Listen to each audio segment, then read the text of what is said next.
What happens when one of Hollywood's most iconic actors, known for flying his own planes and advocating for the environment, clashes head-on with one of daytime television's most outspoken hosts? Harrison Ford came to The View to talk about his latest conservation work, but Joy Behar had other plans. What followed was a fiery confrontation over clean energy that had the audience on their feet and producers scrambling behind the scenes. This isn't just a debate about policy. It's about passion, climate, and the future of America's values. The set of The View was buzzing louder than usual that morning. The audience packed the studio, knowing Harrison Ford himself was about to join the panel. Known for his legendary roles as Han Solo and Indiana Jones, Ford had long since transcended the big screen, devoting much of his life to environmental activism. Today, he was here to promote his latest clean energy initiative, but this was The View, and nothing ever stayed polite for long. As Harrison stepped onto the stage, the audience erupted, standing on their feet. Even Whoopi Goldberg, ever the calm presence, grinned and clapped hard. Joy Behar, however, sat back in her chair, an eyebrow cocked and a smirk forming. "Welcome, Harrison," Whoopi said warmly as he took his seat. "We're excited to have you back. You're not just here to talk movies, though, right?" Harrison adjusted his jacket and leaned forward, his signature gravelly voice filling the room. "That's right. I'm here to talk about clean energy. I think we're at a turning point. Either we invest in sustainable energy now, or we pay a much higher price down the line." The audience applauded, but Joy quickly jumped in. "Oh, here we go. Another Hollywood guy telling us regular people how to live. Harrison, do you honestly think people who are choosing between paying their electric bills and buying groceries care about solar panels and wind turbines?" There was an audible murmur from the audience, some surprised by how quickly she had cut into him. Harrison didn't flinch. He looked at Joy and nodded slightly. "I do, Joy. Because clean energy isn't just about the environment. It's about jobs, it's about innovation, and it's about not leaving our kids with a planet they can't live on. These investments create thousands of jobs, American jobs, and lower costs in the long run." Joy crossed her arms. "That's easy for you to say. You're flying your planes and living a Hollywood lifestyle, while the rest of us are filling up our gas tanks at $5 a gallon. Don't you think it's a little hypocritical?" A hush swept across the room. Ana Navarro gave Joy a wide-eyed look, as if to say, "Wow, you went there fast." Harrison paused, his hands clasping the edge of the table. "I've heard that before, Joy. People call it hypocrisy because I fly planes, but I've dedicated decades to offsetting my carbon footprint. I've funded reforestation projects, renewable energy development, and I personally invest in technology that makes aviation greener. I'm not perfect, but I'm trying. We all should be." The audience broke into applause, but Joy held her ground, smirking. "Trying is one thing, Harrison, but the average American doesn't have the luxury to buy an electric car or install solar panels on their roof.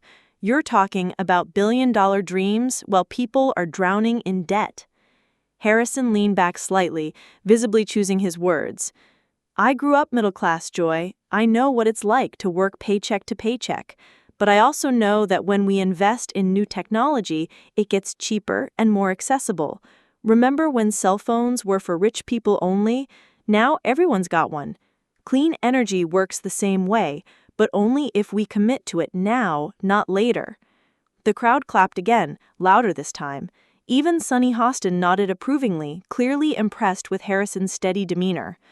Whoopi, sensing the tension, tried to keep the conversation balanced. Okay, we're getting into it early.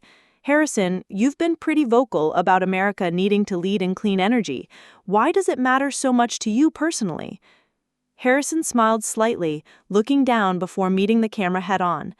"Because I've seen what happens when we don't act. I've flown over burning forests, melting glaciers, cities choked in smog. I have kids, grandkids. I want them to have a planet to inherit, not just memories of what it used to be. That's why I'm here." The audience erupted in applause, some standing, others shouting, "That's right!" But Joy remained unconvinced, already preparing her next attack as the tension on stage began to simmer. The applause from Harrison Ford's heartfelt statement still echoed, but Joy Behar wasn't having it. She leaned forward, planting her elbows on the table like a boxer entering the second round. Harrison, I appreciate your passion, I really do. But what you're talking about sounds great when you're a Hollywood millionaire. For the rest of us, it's unrealistic. People are choosing between paying rent and keeping their lights on, and you want them thinking about wind farms? The audience gave a mixed reaction. A few claps, but mostly murmurs of discomfort. Harrison sat forward now too, meeting Joy's eyes directly. His usual calm demeanor had sharpened, his voice lower, steadier. Joy, with all due respect, this isn't about millionaires, it's about survival. I'm talking about investing in infrastructure, creating new jobs, cheaper energy, cleaner air. People act like we can't afford clean energy, but the truth is we can't afford not to do it. Ana Navarro raised an eyebrow, cutting in. But Harrison, Joy has a point about costs.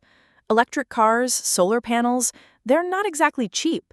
Shouldn't we focus on making life affordable first, then think about the environment later? Harrison turned to Ana, his hands clasped on the table.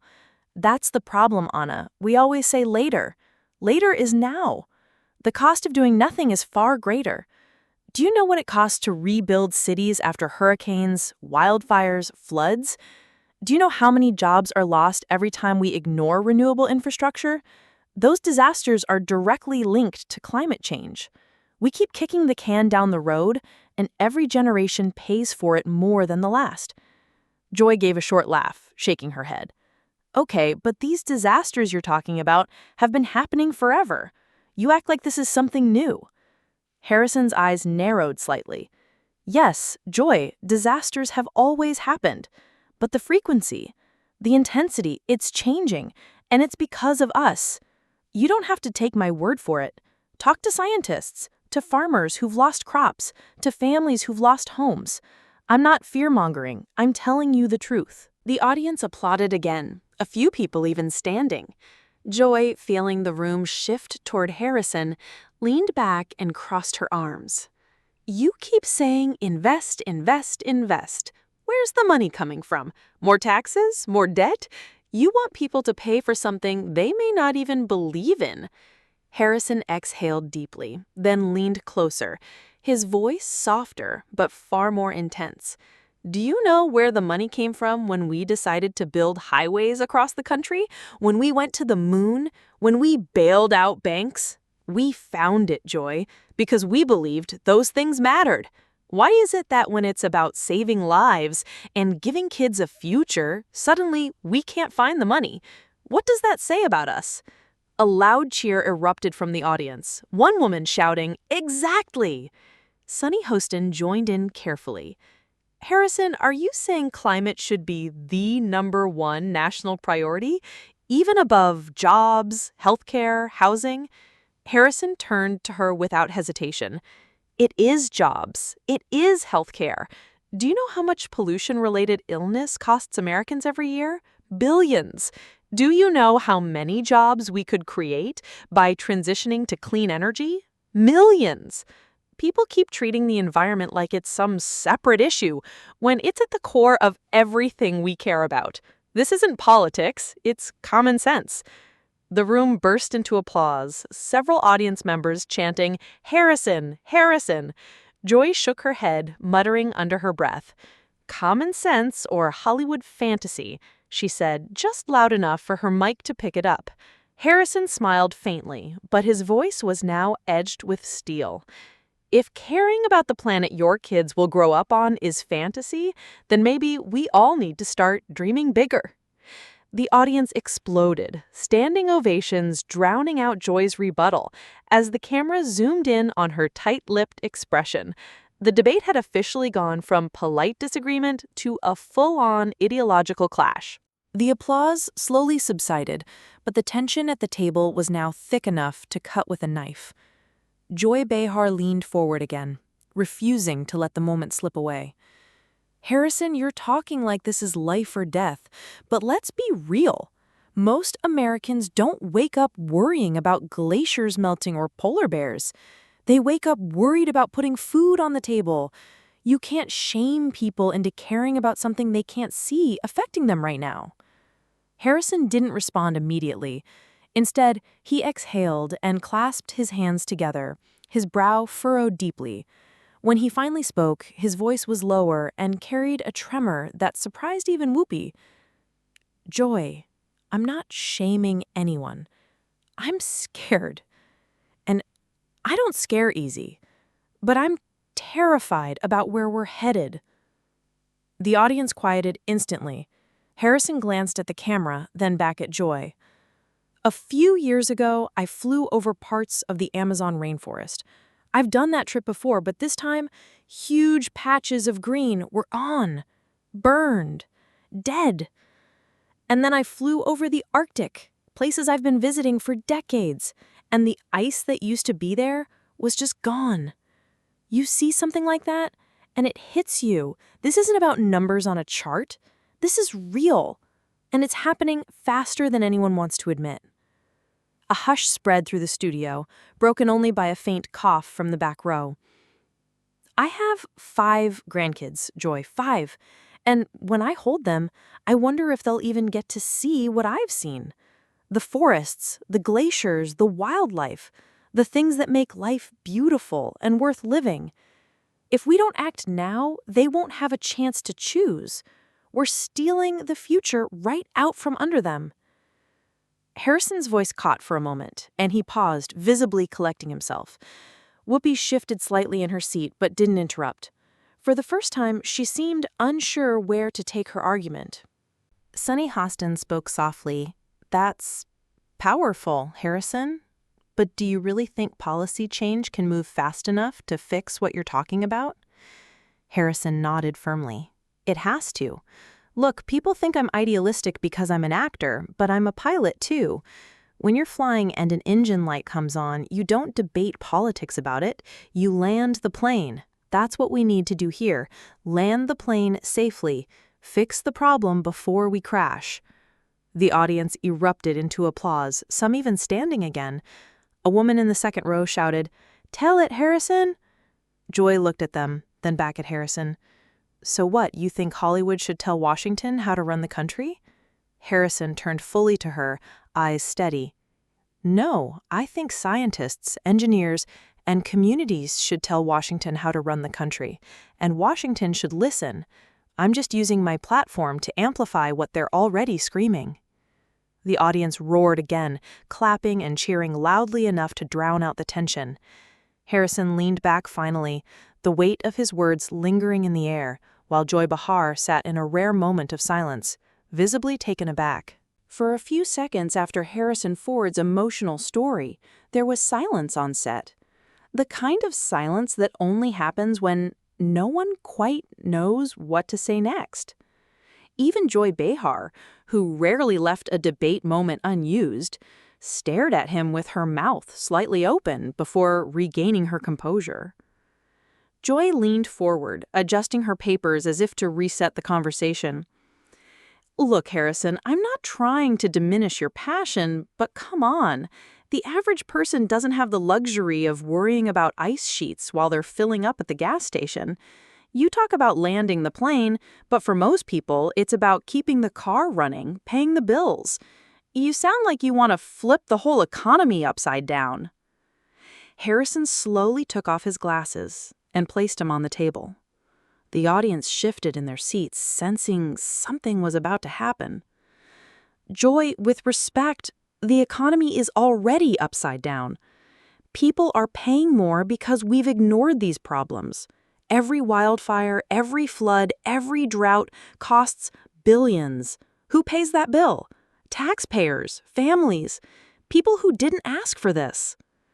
Joy shrugged, shaking her head. That's nature, Harrison. Bad things happen, always have, always will. That was it.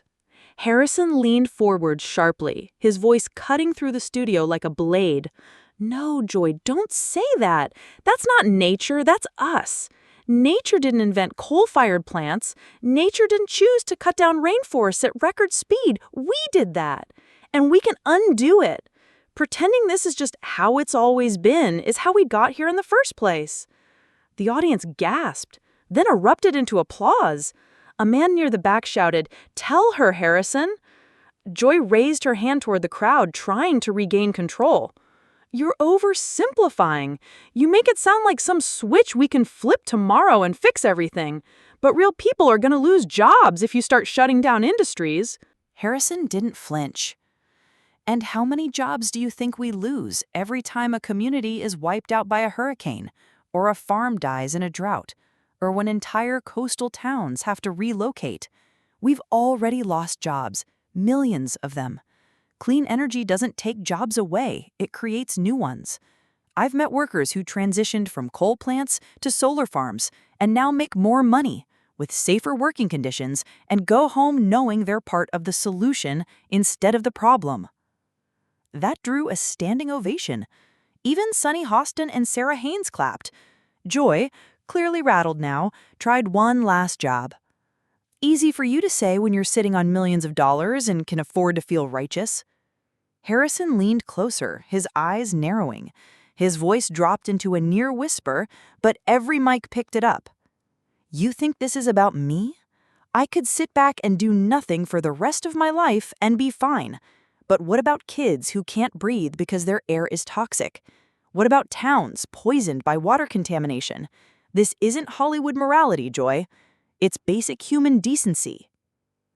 The audience roared, people on their feet, cheering and whistling.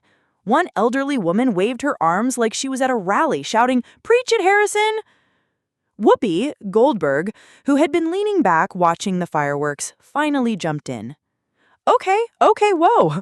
We've had our share of heated debates here, but I think we just hit a new level of passion today." Harrison leaned back, visibly calmer now, though his hands were still tight on the table. Joy, on the other hand, sat quietly, her arms crossed, staring down at her notes.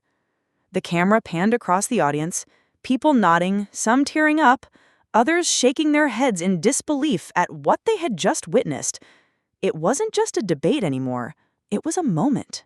The studio was still buzzing as the applause began to fade. Harrison Ford sat back in his chair, shoulders slightly hunched, as though the weight of everything he'd just said was still pressing on him.